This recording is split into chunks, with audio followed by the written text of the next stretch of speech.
Hello दोस्तों, मेरा नाम राजूलाल कुमावत और आज अपन बात करेंगे कि node micro controller versus Arduino Uno इनके अंदर क्या डिफरेंस है वो जानने की कोशिश करेंगे। क्योंकि आप सबको पता है कि हर जो आपका इक्विपमेंट है, हर जो आपका मॉड्यूल है, ये अलग अलग जगह काम आता है हर माइक्रो कंट्रोलर। तो हम इसको स्टेप बाय स्टेप जानेंगे दोनों माइक्रो कंट्रोलर के बारे में कि भाई कौन सा किस जगह काम आता है, कौन सा किस प्रोजेक्ट के लिए बेस्ट है। अगर आप दोनों के अंदर थोड़ा सा डिफ्रेंशिएट कर पाओगे, थोड़ा सा डिफरेंस समझोगे आप, तो आप क्या कर पाओगे, जैसे आपको कोई भी किसी टाइप का प्रोजेक्ट बनाना है तो आप उसके हिसाब से आप डिवाइस या मॉड्यूल खरीदोगे। ठीक है, तो जब आप उसके हिसाब से मॉड्यूल खरीदोगे तो आप उसमें बहुत सारी चीज़ें आपके बच जाएगी, जैसे आपकी कॉस्ट रिड्यूस हो जाएगी और बहुत सारी चीज़ों में आपको बहुत सारा फ़ायदा मिल जाएगा। क्योंकि जब आपको प्रॉपर पता नहीं होता है किसी मॉड्यूल के बारे में, थोड़ी सी जानकारी नहीं होती, तो आपको ये रहता है कि कौन सा करूँ, और उस समय आप बहुत सारे मॉड्यूल्स इकट्ठे कर लेते हो और ले आते हो। तो अपन ऐसा ना करके अपन ये करेंगे कि आप एक एक चीज़ के बारे में अपन जानकारी प्राप्त करेंगे कि भाई किसमें क्या अलग होता है, किसमें क्या होता है, किसका कहाँ उपयोग है, किसका कहाँ उपयोग है। ठीक है, तो आप वीडियो में बने रहिए और वीडियो को पहले लाइक करें और एक बार चैनल को सब्सक्राइब कर लें आप सभी। ठीक है, अपन आगे बढ़ते हैं क्योंकि ये हर जगह काम आने वाले आर्डिनो और जो आपका नोड माइक्रो कंट्रोलर है ESP8266, ये आपको हर जगह काम में मिलेंगे। जैसे आप स्कूल प्रोजेक्ट्स के अंदर आप इसमें इस्तेमाल में ले सकते हैं। इसके अलावा आप और भी बड़े बड़े इंडस्ट्रीज़ के प्रोजेक्ट या आपके घर के प्रोजेक्ट या कोई भी ऐसे कोई प्रोजेक्ट्स हैं जहाँ आप काम ले सकते हैं। अगर आप एक टीचर हैं, आप पढ़ाते हैं स्कूलों में, अगर आप लैब वगैरह चलाते हैं, जैसे आप माइक्रो कंट्रोलर के ऊपर या रोबोटिक्स के ऊपर या किसी के भी ऊपर, तो आपके लिए बहुत ज़्यादा हेल्पफुल होने वाला है। चलिए अपन स्टार्ट करते हैं बिना टाइम गंवाए हुए। आगे देखिए, तो आपको दोनों के डायग्राम दिख रहे होंगे आपको स्क्रीन के ऊपर। ठीक है, एक तरफ है, इस तरफ है आपका नोड माइक्रो कंट्रोलर और इस तरफ है आपका आर्डिनो यूनो। ठीक है, तो अपन स्टार्ट करते हैं आगे।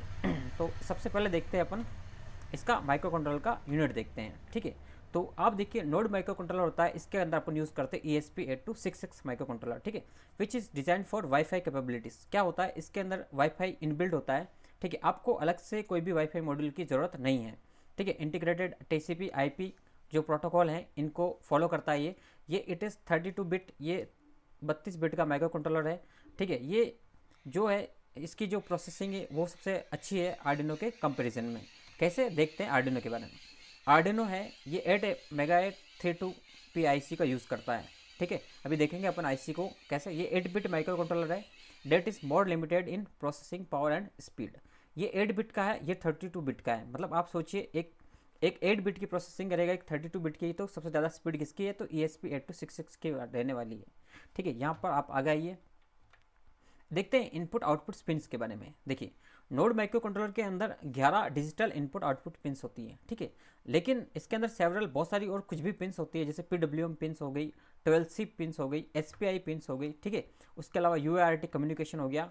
ठीक है, और भी पिंस होती है। कुछ पिंस ऐसी होती है जो वाईफाई मॉड्यूल के साथ डायरेक्टली कनेक्ट होती है, वो अपने को फ्रीली अवेलेबल नहीं होती है। लेकिन आर्डिनो यूनो के अंदर थोड़ी सी यहाँ पर एक फैसिलिटी अलग से मिल जाती है, आपको ज़्यादा पिंस मिल जाती है। ठीक है, अगर आपका कोई प्रोजेक्ट ऐसा है जो वाईफाई से कंपेटेबल नहीं है, जिसमें वाईफाई की ज़रूरत नहीं है, आप स्टेबल कोई ऐसा प्रोजेक्ट बनाना चाहते हैं, तो आप उसके अंदर जब आपको ज़्यादा पिंस की रिक्वायरमेंट है तो आप आर्डिनो यूनो का इस्तेमाल कर सकते हैं। इसके अंदर 14 डिजिटल इनपुट आउटपुट पिंस होती है, 6 एनालॉग इनपुट पिंस होती है। ठीक है, और आगे देखिए आप पिंस के बारे में थोड़ा सा जानिए। पिंस दिखा रहा हूँ मैं आपको। देखिए इसके अंदर एक एनालॉग इनपुट पिंस होती है A0, आपको यहाँ पर स्क्रीन पे दिखाई दे रही होगी यहाँ पर। ठीक है, तो यहाँ पर एक मैं थोड़ा सा हाईलाइटर ले लेता हूँ। ठीक है, हाँ देखो यहाँ पर दिख रही होगी आपको एक पिंस ADC0। ठीक है, बाकी सारी पिंस होती है जो आपकी डिजिटल पिंस होती है, इनपुट आउटपुट पिंस होती है। ठीक है, बाकी इसके अंदर बहुत सारी पिंस ये भी होती है, जैसे आपके SCL के मिजो मोजी, ये आपके जो SPI ट्रांसफ़र, ये SCS, ये आपके SPI ट्रांसफ़र जो ट्रांसफ़र प्रोटोकॉल होता है उसके अंतर्गत काम में आती है।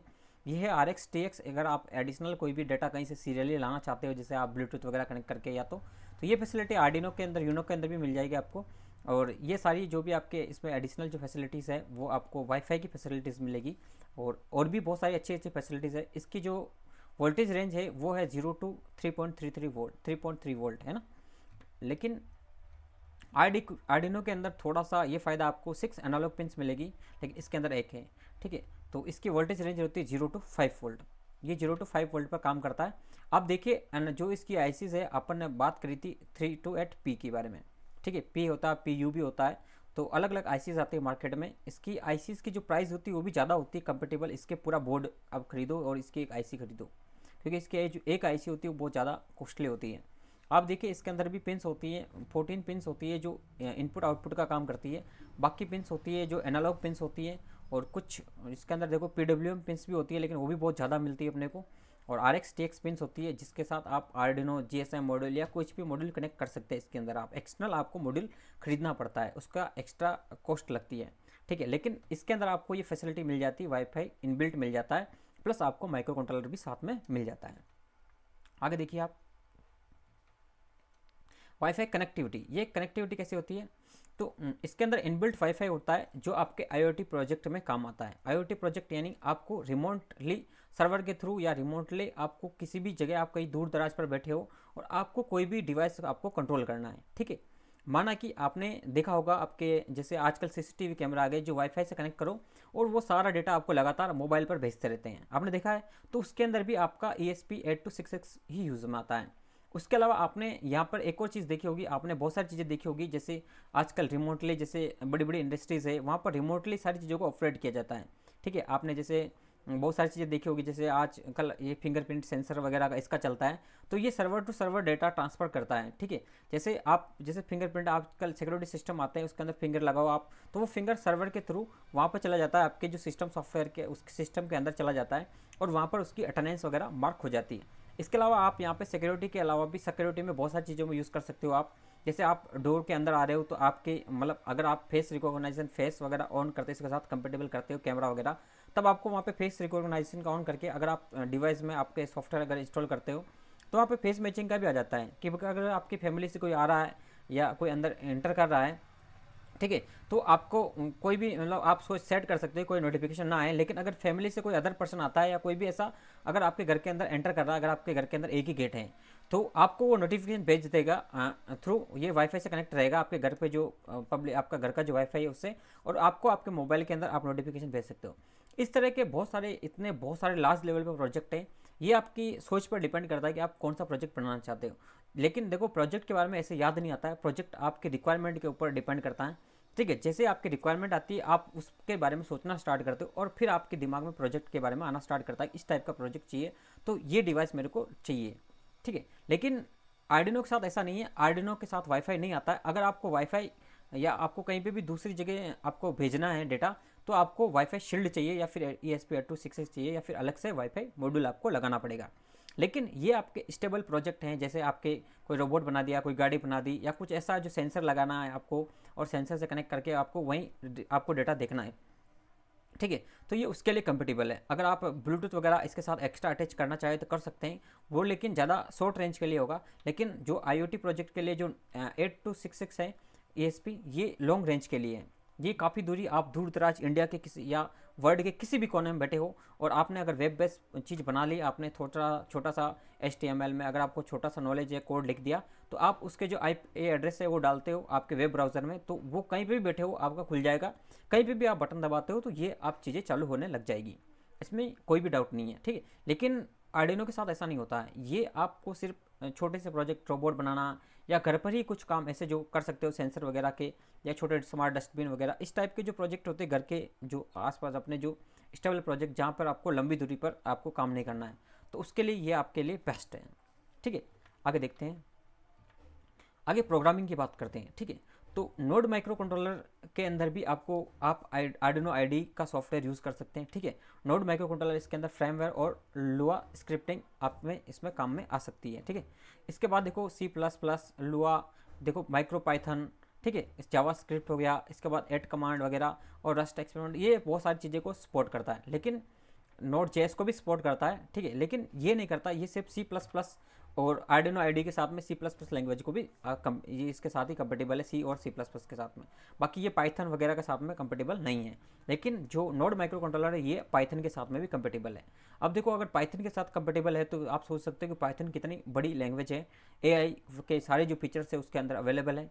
तो आप अगर उसके साथ काम करते हो तो आपको बहुत सारा मज़ा आ सकता है, क्योंकि यूँ समझिए कि आप पूरी चीज़ों को आप ट्रैक कर सकते हो, पूरी चीज़ों को आप उसमें डालकर बहुत कुछ कर सकते हो। जैसे मैंने आपको एक एग्जांपल दिया था अभी आपको फेस वाला, कि जैसे आप एंटर आ रहे हो, आपने कैमरा लगा रखा है, तो आपको पता चलेगा कि वो फेस रिकॉग्नाइजेशन वगैरह का फीचर आप उसमें डाल देते हो पाइथन के, तो आपका फेस स्कैन करेगा। ठीक है, अगर आप दिखते हो कि हाँ आपकी फैमिली से कोई मेंबर है, आपने सेट कर रखा है, तो आपकी फैमिली से कोई मेंबर है, आपने उसे डेटाबेस से कनेक्ट कर रखा है, तो आपको पता लग जाएगा कि ये बंदा अपने घर का है, तो इसमें कोई नो डाउट। लेकिन कोई अदर पर्सन आता है तो वो आपको बता देगा फेस को स्कैन करके कि ये फेस यहाँ का नहीं है, कोई और बंदा है, तो आपको अलर्ट का मैसेज भेज सकता है। ठीक है, तो ये बहुत सारे फीचर्स इसके अंदर है। तो पाइथन तो बहुत बड़ी लैंग्वेज है, आपको पता है कि आप उसके अंदर कितने फीचर आप खुद देख सकते हो, कितनी उसकी लाइब्रेरीज है। ठीक है, तो आप उसकी लाइब्रेरीज को यूज़ कर सकते हो यहाँ पर। अगला आता है इसके अंदर जैसे डेवलपमेंट इन्वायरमेंट एंड टूल्स, जो भी आप बात कर रहे थे जो इस चीज़ पे काम करता है, तो इसके देख लीजिए मैंने आपको यहाँ लगा रखे हैं। ठीक है, जो अलग अलग आपको दिख रहे हैं, अलग अलग जैसे आईडीज़ है, तो अलग अलग प्लेटफॉर्म्स है, इन पे काम करता है, कौन सा फीचर किस पे काम करता है, किसके लिए कंपेटेबल है, किसके लिए नहीं है। तो देखो आर्डिनो के लिए सिर्फ देखो आर्डिनो आईडी को सपोर्ट करता है। ठीक है, ये प्लेटफॉर्म आईओ को ये सपोर्ट करता है, लेकिन ये टोनी आईडी को सपोर्ट नहीं करता है। ठीक है, ये इसको भी सपोर्ट नहीं करता, इसको भी नहीं करता, ये एक्स्ट्रा फीचर्स के साथ में। ठीक है, तो आप इनके जो फीचर्स है आप स्क्रीन पर देख सकते हैं एक एक फीचर्स को। ठीक है, आप इसके साथ इसको इस्तेमाल में कर सकते हो। टोनी आईडी के साथ में आप इसको पाइथन के साथ भी अटैच कर सकते हो ESP8266 को, लेकिन आप आर्डिनो को नहीं कर सकते हो पाइथन के साथ में। अगर आपको आर्डिनो को पाइथन के साथ में कनेक्ट करना है तो आप सिर्फ सॉफ्टवेयर डेवलप कर सकते हो आपके पीसी में, लेकिन जो इसके रिलेटेड आप सीरियल डेटा भेजोगे सीरियल कम्युनिकेशन पोर्ट के थ्रू, जो कंपोर्ट आता है उसको जब आप ये आपके जो आर्डिनो को लगाओगे इसके अंदर, उसके अंदर जो कोड है आपका उसका डालोगे हार्डवेयर से रिलेटेड, और फिर जब आप उसको इंटरफेस कराओगे तब होगा, बाकी पॉसिबिलिटी नहीं है। लेकिन जो ESP8266 है ये डायरेक्ट माइक्रो पाइथन के साथ कंपेटेबल है। आगे देखो आप ऑपरेटिंग वोल्टेज, देखो ऑपरेटिंग वोल्टेज है जो नोड माइक्रो कंट्रोलर का होता है 3.3 वोल्ट, ये सबसे कम वोल्टेज होता है, लेकिन आर्डिनो का होता है 5 वोल्ट के आसपास। ठीक है, 5 वोल्ट पे ये चलता है। आगे देखिए आप मेमोरी एंड स्टोरेज, देखो आपको ESP8266 यूज़ करने का सबसे बड़े फ़ायदे ये भी है कि जो इसकी मेमोरी है फ्लैश मेमोरी, ये 4 MB की होती है, आप 4 MB तक का आप कोड वगैरह डाटा आप डाल सकते हो। ठीक है, इसकी रैम भी अच्छी होती है। ठीक है, लेकिन जबकि आर्डिनो यूनो की 32 KB फ्लैश मेमोरी होती है और 2 KB रैम होती है, मतलब आप बड़े प्रोजेक्ट और लार्ज जो लिमिट कॉम्प्लेक्सिटी वाले प्रोग्राम आप इसमें रन नहीं करा सकते, लेकिन आपको इसमें करा सकते हो आप। आगे देखो क्लॉक स्पीड की बात करते हैं, तो क्लॉक स्पीड होती है नोड माइक्रो कंट्रोलर की क्लॉक स्पीड होती है 80 megahertz, which can be boosted to 160 megahertz for higher. ये अलग अलग मॉड्यूल्स होते हैं, इसके अलग अलग वर्जन है, तो हर वर्जन की अलग अलग होती है। आपको कैसा वर्जन चाहिए, जितनी इसकी क्लॉक स्पीड अच्छी होगी ये इतना फास्ट काम करेगा, लेकिन आर्डिनो यूनो की क्लॉक स्पीड इतनी नहीं होती, इसकी 16 मेगाहर्ट्ज़ ही होती है, मतलब ये कम है। तो कंपैरिजन में नोड माइक्रो कंट्रोलर अच्छा है आर्डिनो के यूनो के। आगे देखिए जो क्लॉक स्पीड है मैंने आपको बता दिया, जिसकी क्लॉक स्पीड अच्छी होगी वो अच्छा काम करेगा, अच्छा परफॉर्मेंस होगी उसकी। ठीक है, तो आप इसको पढ़ सकते हैं। आगे देखिए USB इंटरफेस, USB इंटरफेस के अंदर नोड माइक्रो कंट्रोलर के अंदर माइक्रो USB पोर्ट मिलता है आपको, जबकि आर्डिनो के अंदर टाइप B USB पोर्ट मिलता है। ठीक है, आगे देखिए ईजी ऑफ यूज़, देखो नोड माइक्रो कंट्रोलर क्या होता है, आपको इजीली यूज़ कर सकते हो आप, इसमें वाईफाई रिलेटेड लाइब्रेरीज वगैरह बहुत सारी मिलती है आपको, तो आप इसका इस्तेमाल करके आप बहुत सारे IoT प्रोजेक्ट और जो भी आपके लॉन्ग रेंज प्रोजेक्ट के आप इसमें काम ले सकते हैं। लेकिन आर्डिनो यूनो होता है simply to use for beginners के लिए। ठीक है, with a robust and extensive ecosystem of libraries and community support, ये भी बहुत सारी लाइब्रेरीज को सपोर्ट करता है, लेकिन अगर आप सिंपली सीखना चाहते हो स्टार्टिंग में बेस में, तो आप आर्डिनो का यूज़ कर सकते हो। बाकी आप अगर जो आप सीखे हुए हो या नहीं सीखे हो तब भी आप नोड माइक्रो कंट्रोलर के साथ जा सकते हो और उसको सीख सकते हो आसानी से, कोई दिक्कत नहीं है। आप आर्डिनो IDE का यूज़ करके सीखे स्टार्टिंग में बेसिक में, फिर बाद में धीरे धीरे आप माइक्रो पाइथन वगैरह इस पर सीखना स्टार्ट करें। आगे देखिए आगे प्राइस की बात करते हैं, तो प्राइस नोड माइक्रो कंट्रोलर सस्ता होता है कंपेयर टू आर्डिनो यूनो के। ठीक है, क्योंकि ये इसके जो अलग अलग वर्जन हैं सस्ते मिल जाएंगे आपको, जैसे CH340 वाला उस टाइप के वर्जन आपको सस्ते मिल जाते हैं। ठीक है, आपको सीखने के पर्पज़ से, लेकिन आर्डिनो यूनो का थोड़ा सा महंगा मिलता है। ठीक है, तो ये थोड़ा सा कॉस्ट में फ़र्क पड़ता है। तो आपने देखा बहुत सारे फीचर्स आप कंपेयर करके जा रहे हो कि नोड माइक्रो कंट्रोलर आपके यहाँ पर अच्छा साबित हो रहा है। ठीक है, और इसका देख लो यूज़ कहाँ कहाँ है, तो आपको मैंने यूज़ बता दिया कि ये IoT project that require wifi connectivity, data communication और वेब बेस्ड एप्लीकेशन। ठीक है, जबकि Arduino Uno ideal for simpler project where wifi is not need such a learning basic electronic sensor and motor control. मैंने आपको बताया कि इसके अंदर जहाँ वाईफाई की ज़रूरत नहीं है, आप बेसिक मोटर वगैरह सेंसर वगैरह लगाना चाहते हो, तो वहाँ पर आपके लिए ये बेसिक है। सीखने के हिसाब से आप स्कूल प्रोजेक्ट में अगर आप बच्चों को सिखाना चाहते हो या खुद सीखना चाहते हो तो उसके लिए बेस्ट है। लेकिन मैं ये चाहता हूँ कि आप नोड माइक्रो कंट्रोलर खरीद के उससे सीखना स्टार्ट करें, क्योंकि ये सस्ता आता है, ज़्यादा महंगा नहीं है, इसमें ज़्यादा माथा बच्ची नहीं है। ठीक है, आराम से आसानी से सीख सकते हो। ठीक है, वाईफाई कंपेटेबिलिटी है, आजकल वाईफाई सबके मिलता है, मोबाइल में हॉटस्पॉट मिलता है, ऑन करो वाईफाई मिल जाएगा और कनेक्ट करके अब देखो इसको कुछ भी चला गया। ठीक है, तो आई होप आपको ये वीडियो अच्छा लगा होगा। इसके जो कंपैरिजन थे मैंने आपको एक एक करके बताएं, तो आप भी इसके साथ सीख सकते हो नोड माइक्रो कंट्रोलर के साथ में। ठीक है, तो अगला वीडियो अपना किस पे आना चाहिए आप ज़रूर कमेंट करके बताएं मुझे, तो मैं उस पर कोशिश करूँगा बनाने की। ठीक है, बाकी मैं कोशिश करूँगा इसको सिखाने की, अपन स्टेप कभी वीडियो डालेंगे सिखाने के, स्टेप बाय स्टेप अपन सीखते चलेंगे इसको। ठीक है, तो बाकी वीडियो अच्छा लगा तो इसको लाइक करें, चैनल को सब्सक्राइब कर लें, अपने दोस्तों में शेयर करें जो भी इसको सीखना चाहते हैं या कोई स्कूल में पढ़ाना चाहता है या बच्चों के आप शेयर करना चाहते हो तो आप उनको शेयर करें ताकि वो देखें और इसको सीखने की कोशिश करें। ये बहुत अच्छा है, जो आप आगे आने वाले समय में इसका बहुत ज़्यादा ही उपयोग होने वाला है। आपको पता है कि जैसे अभी आई का दौर चल रहा है। ठीक है, आर्टिफिशियल इंटेलिजेंस का, एआई का। ठीक है, तो जैसे एआई का दौर चल रहा है तो इसके अंदर आपको बहुत सारी ज़रूरत पड़ेगी इसकी, क्योंकि अब पता है आपको कि सारी चीज़ें मशीनें वगैरह आपको कंट्रोल इससे आसानी से कर सकते हो। दूर दराज कहीं पे बैठे हुए कुछ भी किसी भी चीज़ को आप कंट्रोल कर सकते हो, आपको ये बात इससे पता चल जाती है।